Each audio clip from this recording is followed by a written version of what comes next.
quarter, number 3. This will be fielded on the back line of the end zone. And a good return as he'll be stopped just shy of the 30-yard line. Out come the Saints now. They'll go on offense first here to begin the third quarter. They have the lead now. They'll be looking for some separation here as we begin the third quarter. I like the way you turn that because now I think they go a little bit deeper into their playbook. They like what they did in the first half. That worked okay.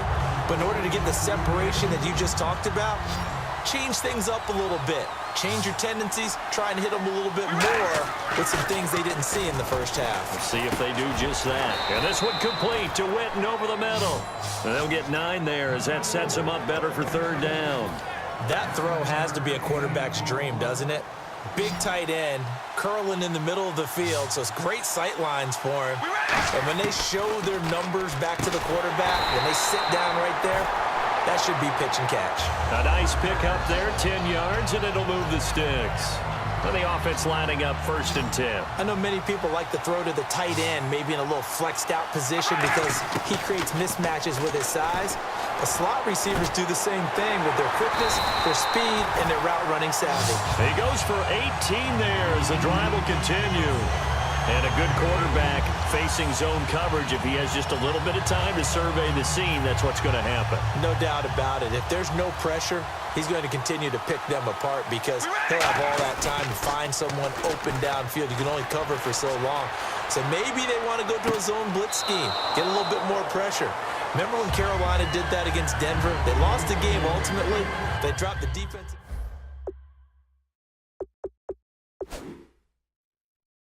Like that to try and get more pressure at the passer.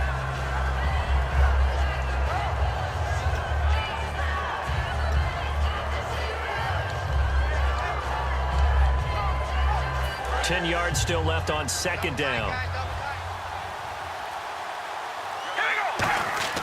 Again, they'll throw with Carr. Pass incomplete. The Cowboys' all-time receptions leader, Jason Witten, the intended target. And it's 3rd down.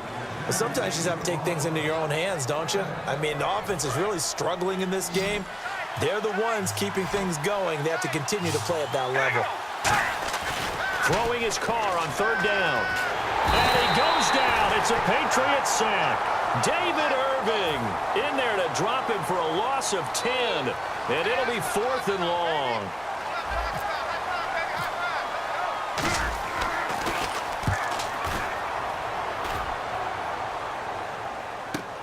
Now this is fielded in the end zone. So a change of possession here on the punt. And the Pats will take over at their own 20. A look at the offense now here coming back out on the road for their first possession of the second half. Trying to shake off the interception. He'll look to throw. Looking left side. That's caught by Moore.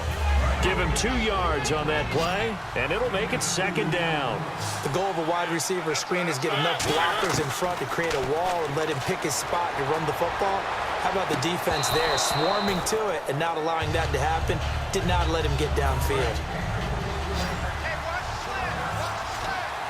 A nickelback added defensively as they look to stop this 3rd and 8. Mariota, open man, it's Allen. And they'll get 14 yards out of it and a fresh set of downs. So on that play, defense was in the zone. They ran a crossing route offensively, but the defense, so you got to be good with communication, don't you? You certainly do, and it's not something that is really evident when you watch it on the screen. But everyone's talking, communicating, pointing, and it keeps you from chasing receivers because you have a specific zone you have to cover. When a receiver's in your zone and he crosses to another one, you got to let your guy know. They got a completion there, but I like the discipline they showed to stay in their proper areas and then make the tackle. That one good for 16, and the drive will continue.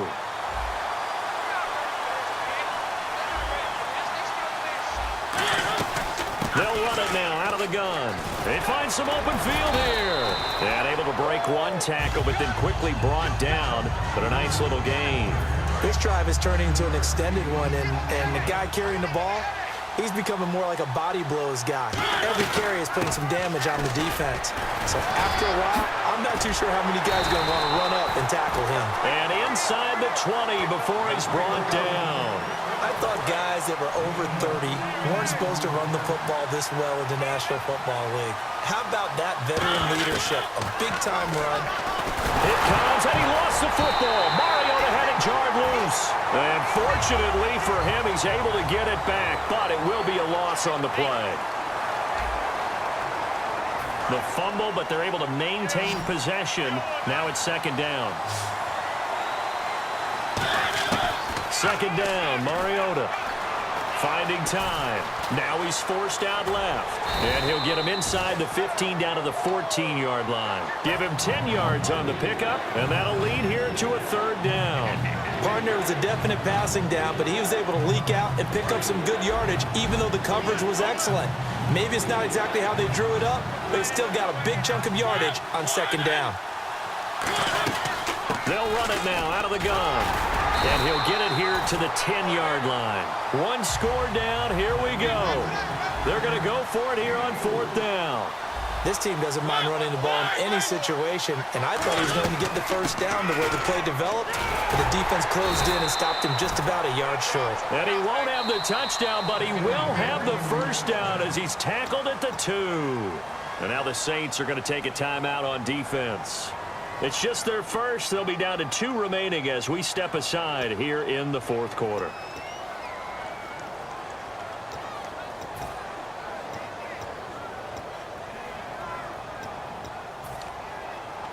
Well, just play after play after play on this long drive for the offense. They come out with 1 back and 3 tight ends. Nothing doing there. They're going to wind up holding him at the 2. No gain there, and it's going to set up second and goal. And let's see what the defensive coordinator may have up his sleeve here to try to get this final last stand and win this football game. A carry now for Lynch. And this one will wind up with him losing yardage back to the 4-yard line. It's a loss of 2, now third down. Line of scrimmage at the 4. Here's third and goal. Third and goal, Mariota. And, a crusher that the Red Sea parts, and there he goes. Picked off by the linebacker, Brian Cushing. And he will bring this all the way back out to midfield. Out onto the field comes New Orleans. And a tight game after punting last time. See if they can get something going on this drive. As they head to the field now, with the game this close, you've got to feel there's a sense of urgency for them going on offense right now. But they have to do it without letting panic creep in and affect their play. They like going to him in the slot. He catches another one. I think this comes under the heading of, until they stop him, why not go back to it? He has something going really well. Great working relationship with the guy throwing the ball, and they keep making the connection. And he gets it inside the 35 and just shy of the 30. Time for a break. We're back to see what happens after this.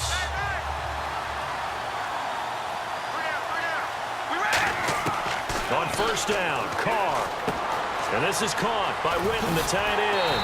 And he's brought down. 15 yards there on the catch and run. Well, coaches always talk about finding balance on offense. I don't think you can get much more balance than this. Big-time run, big-time pass. A 1-2 combination. Looked pretty good. How about that?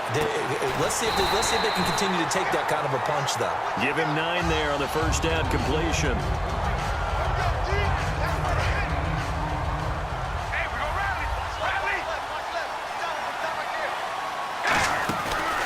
Here's a give to Lynch. And nothing doing. He's immediately taken down at the line of scrimmage. He could muster only a yard there, and they'll be left with a third and very short. In order to play really good run defense when you're playing a 3-4, those 3 guys up front, the nose tackle and the guys they call the defensive ends, they're usually big, big people because they're going to have to eat up a lot of blockers because it's usually 5-on-3. And when they do their job well, guys who play on the inside, those inside linebackers, they're able to just roam and hit. While we're not playing 3 yards in the cloud of dust football anymore, I kind of get why those old school coaches sometimes didn't want to throw the football. Because if it's popped up in the air, it almost turns into slow motion, and both sides trying to get to the football, and you're holding your breath wondering whether it's going to go good or bad for your team. So barring something extraordinary, something crazy here in the closing stages, that field goal should just about put this one on ice. Brandon, this will be a great win for him. The better team's going to win this game, no question about it. And he'll wind up getting an extra couple yards here for his trouble as he'll bring this one out to the 27. The Patriots offense now, they work their way back onto the field. They might be thinking this is close to a lost cause here. Got to play it out. What do they need to do? Well, they have a thought process in mind already, but they can't get ahead of themselves. They know that they need to score quickly. Yep, two-score game. And this is caught at the 20. A big play there for New England. 56 yards. Now whistles come in. We're going to get a timeout here by the offense. It's just their first. They've got two more to use here in the final stages. And it's incomplete. Boy, he doesn't drop many like that one. Second down. I hope I don't sound too rah-rah on that one, but that's the exact right throw. Either your receiver gets it or no one gets it. Give him a lot of credit for being really precise with it. Got rid of it. No one got it. All defenders get tired of hearing about their lack of hands and why they're playing defense instead of offense. But in this situation, it was the hands that made the play. Batting the ball away on an attempted touchdown pass. Excellent job. Way to knock it down. And he can't get rid of it. He's taken down. Now hold everything here. We're going to get a timeout by the offense. That'll leave him with just one remaining in this fourth quarter of play. And Santos able to put this one up and through. It's good. And the deficit trimmed to 6 now. It's 16-10. So a good kick there, and they wrap up the drive by putting 3 on the board. And you know, let's face it, you're not always going to come away with 6. Defense in the NFL are just too good. But you've got to come away with something. And there, they get 3. Well, fourth quarter, they felt like they needed the football back. Unfortunately, they couldn't get it. And I know we've brought analytics into the game, and someone has said here that the data says that when a team's expecting an onside kick, 80% of the time, the team expecting it, they do actually recover the ball, which is what we saw here. I just wonder if that number is much more of a anecdotal type of a number. Kind of like when the coaches tell us, well, when you score on special teams, 93% of the time you win the game. I'm still waiting to see that number is empirical. They come out here in the eye. Now Lynch. And he's got some space here. And he gets this inside the 35-yard line. And play is stopped here. Timeout. It's the defense calling the timeout here. That'll be their third and final stoppage here as we step aside. On the handoff, Lynch looking for a seam but finding none. He'll get back to the line of scrimmage, and that's it. That's going to go as a loss of a yard, and it'll be second down. So now 11 yards to go for this offensive unit. It's second down. The defense won that play so fast that I think if the running back even had time to notice if anyone was there, it was just a blink of an eye, and there was a loss on the play. Well, partner, even though my phone alarm failed me this morning and I missed our AM workout, we still made it through this thing together, didn't we? Well, you always know I need extra workouts just to keep up with you, so it doesn't matter. But thanks for sharing a booth, and thanks for being our quarterback. Yeah, you're the quarterback. Always a pleasure, my friend.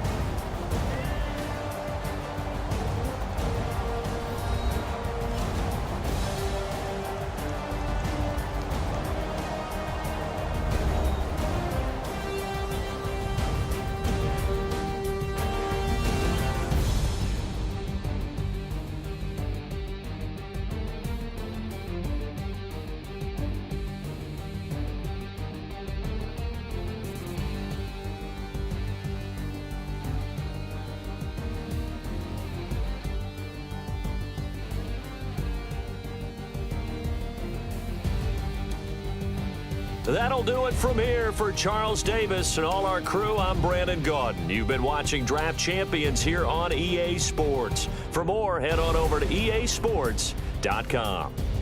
So long, everybody.